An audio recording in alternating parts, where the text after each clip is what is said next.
Kepala Daerah dan Wakil Kepala Daerah Pilkada tahun 2018 akan digelar serentak di 171 daerah di Indonesia. Pilkada ini diikuti 17 provinsi, 115 kabupaten, dan 39 kota. 17 provinsi yang menggelar pilkada yaitu Bali, Jawa Barat, Jawa Tengah, Jawa Timur, Kalimantan Barat, Kalimantan Timur, Lampung, Maluku, Maluku Utara, Nusa Tenggara Barat, Nusa Tenggara Timur, Papua, Riau, Sulawesi Selatan, Sulawesi Tenggara, Sumatera Selatan, dan Sumatera Utara. Menjelang tanggal pendaftaran pasangan calon yang jatuh pada tanggal 8 Januari 2018, dinamika politik di masing-masing daerah semakin menggeliat. Partai-partai mengusung calon kepala daerah terus meningkatkan intensitas komunikasi politik untuk membangun koalisi untuk mengusung calonnya masing-masing. Komisi Pemilihan Umum jauh-jauh hari telah membuat ketentuan tentang tahapan dalam penyelenggaraan pilkada. Hal itu tertuang dalam Peraturan KPU Nomor 1 Tahun 2017 tentang tahapan, program, dan jadwal penyelenggaraan pilkada tahun 2018. Dalam peraturan itu, untuk jadwal pemungutan suara digelar serentak pada 27 Juni 2018. Sebelumnya didahului dengan tahapan pendaftaran pasangan calon yang dilaksanakan pada 8 hingga 10 Januari 2018. Dilanjutkan dengan tanggapan masyarakat atas dokumen syarat pasangan calon yang dilaksanakan pada 10 hingga 16 Januari. Selanjutnya, di bulan Januari ini akan dilakukan pemeriksaan kesehatan pasangan calon, penyampaian pemeriksaan kesehatan, pengumuman hasil penelitian syarat pencalonan yang diajukan parpol atau perseorangan. Kemudian untuk penetapan pasangan calon dan pengundian nomor urut dilaksanakan 12 hingga 13 Februari 2018. Hingga saat ini, partai politik masih terus melakukan negosiasi dan komunikasi politik untuk menentukan pasangan calon yang akan dikontestasikan dalam laga pilkada ini. Tokoh-tokoh besar mulai digadang oleh partai-partai besar dalam kontestasi pilkada 2018. Seperti pasangan Demis dan Demul yang diusung Partai Demokrat dan Partai Golkar di pilkada Jawa Barat. Pasangan Mejan Sudrajat Ahmad Saiku yang diusung Partai Gerindra dan PKS di Pilkada Jabar, serta Sudirman Said di Pilkada Jateng. Demikian pula Partai Golkar yang mendukung Khofifah Indar Parawansa di Pilkada Jawa Timur. Demikian pula Partai Golkar yang mendukung Khofifah Indar Parawansa di Pilkada Jawa Timur. Dan PDI Perjuangan yang mengusung Saiful Jarot di Pilkada Sumatera Utara.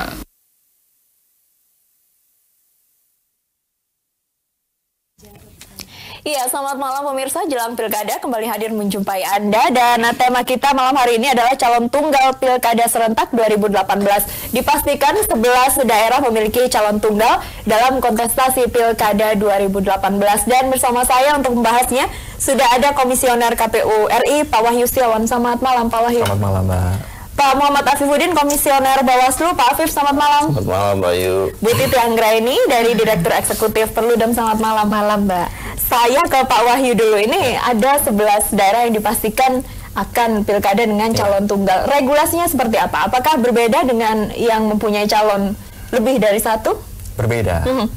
Jadi sejak mulai pendaftaran, apabila daerah itu yang mendaftar hanya pasangan tunggal, maka waktu pendaftarannya diundur, diperpanjang. Kemudian apabila sampai diperpanjang tetap tunggal, maka tetap pilkada itu dilanjutkan dengan musuh bumbung kosong.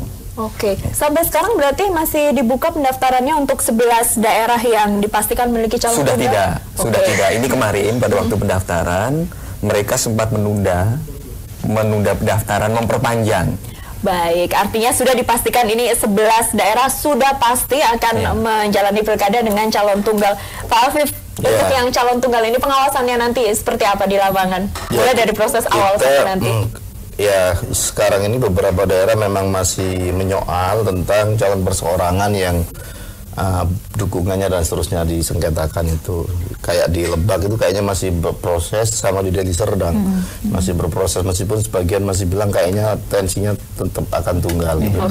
Nah, kita punya, bagi kami di Bawaslu punya tanggung jawab moral dan sosial juga untuk menstimulus pihak yang punya legal standing untuk menyoal hasil kalau kemudian ada sengketa atau itu hasil itu, yaitu bagaimana mengkonsentrasikan di daerah yang calon tunggal untuk menstimulus adanya pemantau pemilu.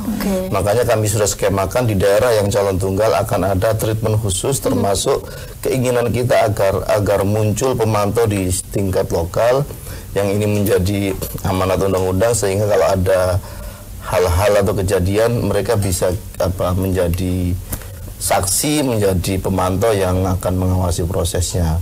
Karena ini kan sudah menjadi catatan kita semua. Meskipun pemantau itu sekarang susah sekali keberadaannya, tetap kita harus memberi ruang dan stimulus agar terutama di daerah calon tunggal itu ada pemantau lokal terutama. Menarik nih, ada treatment khusus. Nanti kita akan bahas lebih lanjut. Bu Titi, pendapatnya tentang fenomena calon tunggal yang trennya semakin naik ya dari 2 kali pilkada serentak kemarin.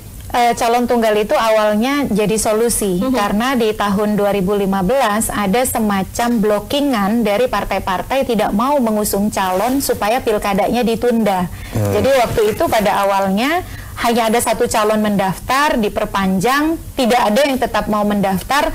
Waktu itu regulasinya bicara kalau tidak ada lebih dari 1 calon, maka pilkadanya ditunda sampai pilkada serentak berikutnya.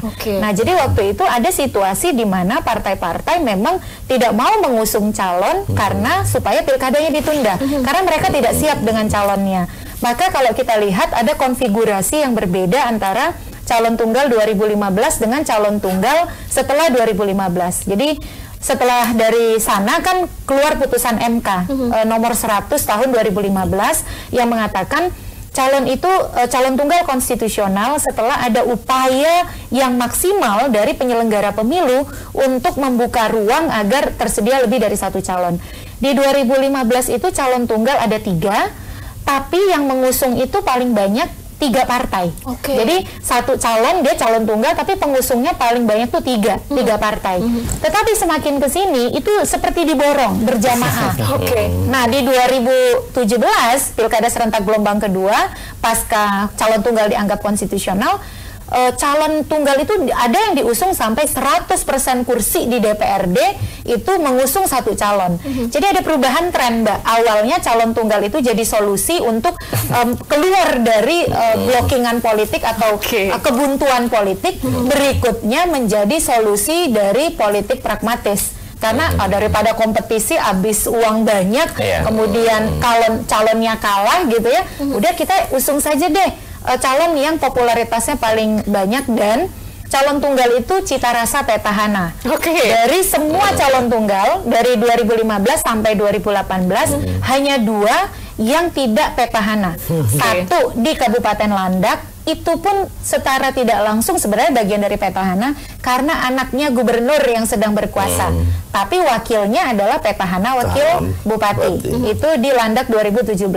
Di 2018 juga cuma 1 yang bukan petahana dari daerah itu, tapi dia petahana dari daerah sebelah. Jadi saat ini dia bupati Padang Sidempuan, dia maju menjadi calon bupati Padang Lawas Utara, yang itu adalah bapaknya sudah 2 periode dan akan berakhir. Jadi ada 2 tipe, Mbak. 1 dia politik pragmatis gitu, kedua dia cita rasa petahana, yang ketiga biasanya berkelindan dengan politik dinasti. Singkat saja, kalau 2018 ini Anda melihat tipe yang mana? Tiga-tiganya. Tiga-tiganya ada. Jadi dan anomali karena kenapa? 2018 itu pilkada pemanasan menuju 2019. Kan penting bagi partai menunjukkan eksistensi. Kami ini eksis loh partai ini. Tetapi kok partai justru memilih menenggelamkan diri di bawah bayang-bayang petahana yang notabene kebanyakan adalah ketua parpol di tingkat daerah itu. Pak Wahyu, kalau melihat ini dari KPU ada apa? Harusnya ajang eksistensi dari partai politik, tapi kok malah banyak calon petahana disebut-sebut nih katanya kalau dari Sekjen Gerindra syaratnya terlalu banyak, terlalu ribet. Tanggapan KPU? Iya. Tetapi sebelum menjawab itu, Mbak, calon tunggal itu, fenomena calon tunggal seringkali terjadi kesalahpahaman. Akibatnya antara KPU dengan kandidat dan parpol pengusung. Kenapa? Karena KPU punya kewajiban untuk memberikan informasi kepada masyarakat bahwa memilih kotak kosong itu juga sah. Itu kewajiban kami dan masyarakat perlu mendapat informasi itu. Lah, manakala kami menyampaikan informasi bahwa memilih kotak kosong adalah sah, itu kami dianggap bertentangan dengan kepentingan politik si calon tunggal. Dan itu sudah terjadi sejak 2017. Tetapi kami selalu proporsional dalam memberikan informasi karena kita tidak hanya melayani peserta pemilu, dalam hal ini paslon, tetapi kita juga melayani masyarakat pemilih. Sehingga kita juga harus berimbang, dan ini yang perlu dipahami oleh kandidat yang paslon tunggal itu. Kalau KPU memberikan informasi kepada masyarakat bahwa memilih kotak kosong adalah sah, itu bukan berarti KPU mengkampanyekan untuk memilih kotak kosong. Dan ini sesuatu yang berbeda. Tetapi kandidat punya kecenderungan mempersepsikan bahwa KPU secara berlebihan mengkampanyekan masyarakat untuk memilih kotak kosong. Gitu, Mbak. Oke, terkait syarat-syarat yang disebut agak berat nih, susah gimana? Ya, kalau menurut kami begini, menurut kami justru kita mempertanyakan, ini nanti Mbak Titi sih yang relevan. Kita mempertanyakan justru bagaimana fungsi-fungsi rekrutmen politik dari partai politik. Karena partai politik itu salah satu fungsinya adalah melakukan rekrutmen politik, kaderisasi politik. Bagaimana mungkin dalam satu kabupaten kok ada calon tunggal? Dalam iklim demokrasi sebenarnya tidak lazim, gitu. Kurang lebih begitu. Tapi ini Mbak Titi lah, beliau selalu punya kosakata yang lebih menarik untuk itu. Baik, tapi sebelum ke Bu Titi, saya ke Pak Afif dulu. Tadi menarik nih, dibilang akan ada treatment khusus untuk daerah-daerah dengan calon tunggal. Bocorannya, treatment khusus seperti apa? Ya, seperti Mas Paul sebelum ke situ. Ini kan sebenarnya sesuatu yang tak terfikirkan di Pilkada Serentak 2015. Akan ada calon tunggal. Artinya, oke, kalau di kepala desa seringkali ada calon tidak ada lawannya, itu bumbung kosong istilahnya kan. Nah, situasi tak terfikirkan kemudian terjadi. Apa yang refleksinya adalah memang ya partai politik bisa jadi seperti tren yang terjadi Mbak Titi tadi. Kita mungkin dua ya yang kategori utama yang bisa kita lihat selain yang dikategorikan Mbak Titi. Satu, pemborongan partai itu karena memang dia sangat populer dan nggak mungkin dilawan, sehingga orang hitung untuk bikin gerbong lain untuk melawan. Semua mencintai dia.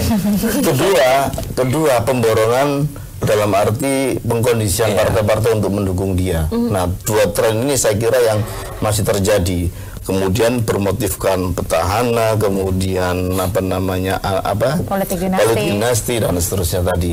Nah, kami merasa setelah ada calon tunggal di perubahan undang-undang yang 10 sekarang ini kan kita ada kewenangan untuk menggandeng atau pemantau pemilu punya legal standing istilahnya ya, untuk bisa dijadikan pihak terkait gitu ketika ada sengketa pemohon di MK kan gitu. Nah, ini yang kita merasa ada tanggung jawab moral. Kami sudah mendefinisikan beberapa aktivitas seperti tadi itu menstimulus di daerah calon tunggal akan kita datangi dengan aktivitas dari pusat. Meskipun kita harus hati-hati, pengalaman kita waktu di pemantau itu seringkali di daerah resistensi untuk pemantau dari luar itu juga tinggi.